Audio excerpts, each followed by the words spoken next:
you pray? Are you praying selfish? Is it all about you and your forward no more? Is it all about your future and what you want to accomplish and your goals? What about God? Look at your neighbor and say, don't leave him out. We're trying to create destinies and futures without God. God can exist without man, but man can't exist without God. Apart from him, you can't do nothing. And that's why some of us are frustrated and stop doing nothing. We got a lot of desires, but can't birth them. That's right. Shut up. Come on. Oh, I'm going to preach anyhow, y'all. I'm coming, man. So quit blaming the devil. I come to tell every soul up in here, it ain't the devil who got you shut up right now. It's God got you shut up. And before he show up, there's some stuff got to come up. I'm in trouble now. I say before he show up, there's some stuff got to come up. Y'all don't want me to preach today. I feel like I'm preaching to about 25% of the church, but I know I'm really talking to about 95.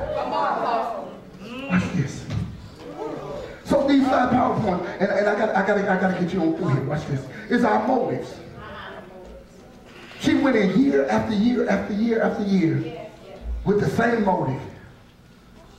And God said, no, I ain't doing nothing because selfishness got to come up.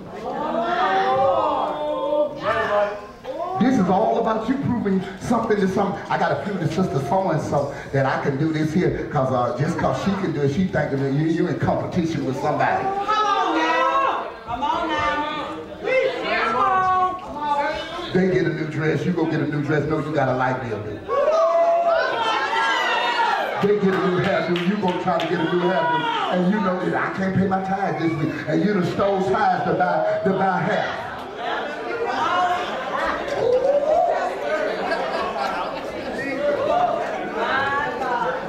Cut off giving God. Watch this here. Pull back on your giving. Watch this here. It's selfishness. Pull back on your giving to God, but have the audacity to pray to God to do something for you. Cut your mess off. Cut the cable off. Get rid of the telephone. Not the one at the house, the one that you took on your waist. That rang in church when it ain't supposed to. Get off that internet and then you can shut down a lot of this pornography. Yes, sir. My God. My God. Come on. Don't tell me it's popped up. Get a pop-up blocker. Lock it out. My God. See, I was surfing. You sure was on the wrong site. And you caused a wave in the spirit too and didn't know it. Ah, God, come on out of that, John. Because I'm going to put a name with that if I stay. I'm going to come back out of that. And they will never come back to church. So look at your neighbor and say, I got to get my motives right when I pray. I got to get my motives right, yeah. That's why we can't love our wives, because we're in love with images. I'm trying to move. Come on, Holy Ghost, please. That ain't in the notes. I'll give it to you and let you scan it. But I keep seeing it on the paper. See, you cannot love me if your passion is divided. If I can't have all of you, go on get the rest to whoever got it. Don't tell me because I done got a little bigger and don't tell me that you don't feel the same way. You put on a keep down too. I didn't marry you for no figure. I married you because I loved you and you was in my heart and I was in your heart. Okay. Come out of there, Jones. Come out of there. I'm sorry. I'm sorry that you can't take it. And if you're married for intimacy, you're married for the wrong reason. Because there's going to be a season that you're not going to be able to perform. You can fool yourself if you want to. And quit taking them the blue pills because they're going to hurt you. Your heart ain't going to be able to stand it. Your mind might be there.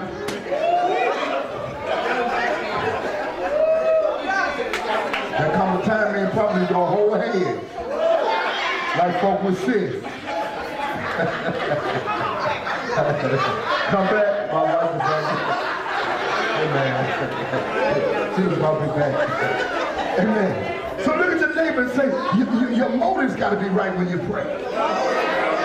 Now, I'm helping somebody right now because a lot of us sitting here right now, we pray a lot of selfish prayer. And we're mad with God because he ain't answered. Okay? Second PowerPoint. We got to get rid of bitterness and unforgiveness. They together. Yes, they are. Bitterness and unforgiveness, they work together. Because you could forgive if you wasn't still bitter. Look at your neighbor and say they tag teaming me. They tag teaming me. I'm bitter about that thing. And I try to forgive, but I'm bitter about it. So every time you do something I don't like, I pull that unforgiveness. I let it go. I forgive, but then that bitterness ain't going nowhere. So every time you do something right, then you pull unforgiveness right back up in there. Look at somebody and say, I need a breakthrough, man. I ain't gonna okay. So watch this here. What she has went through has made her bitter. Because when the preacher comes to her, this is what she said. She said, look, I ain't drunk, but I'm one who I said, of bitterness in my soul. What I done went through to mess me up. See, it's easy, Deacon Bum, it's easy for people to talk about us and say things about us. We need to get over it and all that. We're trying to get over it. But they don't understand that sometimes what we go through damages us. And what the enemy do, he touches you in your soul spot.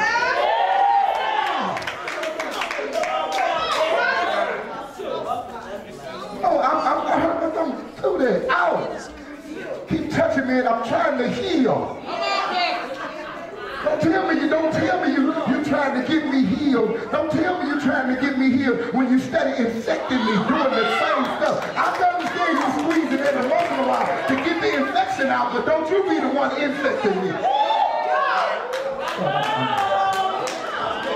Look at your neighbor and say, you got me sterile, you the one got me contaminated. You the one got me messed up. Yeah, sometimes folks will get you messed up and you can't bring forth that next move of God that you got for your life because you're messed up with what you've come through. Look at your neighbor and say, I ain't gonna tell me why that thing done affected me. You don't be deep, that thing done affected me. I'm still trying to get over it. I'm still trying to get the victory over it. I'm still trying to break free from it. Come on now. To God. The third PowerPoint is, it must be God's will.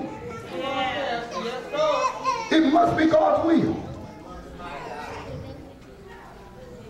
You have no intentions of getting married. But God changed my boyfriend.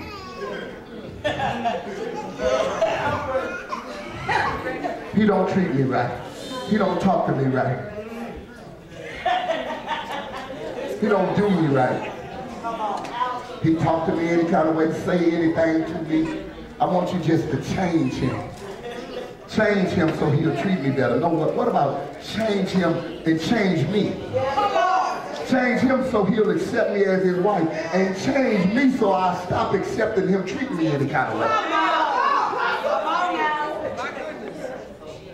Somebody said a whole lot of change going on. A whole lot of change going on. Somebody said going through changes. That's what the church has to do. She has to evolve into the who that God has called her to be. Once you start off in early ministry, I understand you make mistakes, but you should be evolving into a great man of God, a great woman of God. Over time, time should produce something in you from the experiences that you've had to encounter. You can't go through a whole lot of stuff and come out a fool. You got to know a little bit more than you knew before you go in green, but you learn something real fast. Look at somebody, tell them I've been to school. I've been to Suffering 101. They can teach you a lot of stuff in Suffering 101. Look at the neighbor and tell them I'm graduating, man.